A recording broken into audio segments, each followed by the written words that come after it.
Wara 27 sena jintużaw f'ċerimonji uffiċjali żewġ standardi tal-Forzi Armati ta' Malta ingħataw l-aħħar tislima.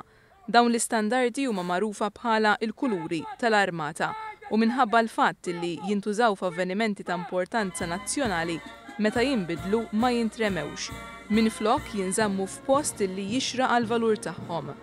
L-aħħar darba li saret ċerimonja simili li tissejjaħ Laying Up of the Old Armed Forces of Malta Colours kien 27 sena ilu.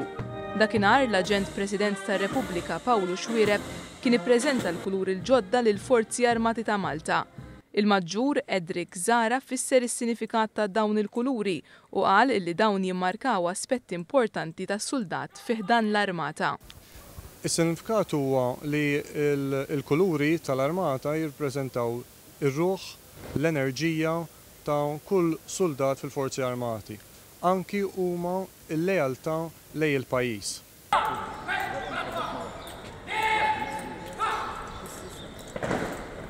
Iċ-ċerimonja ta' tislima li saret il-ġimgħa filgħodu bdiet parata mill-Furjana li mbagħad imxiet tul triq ir-Repubblika.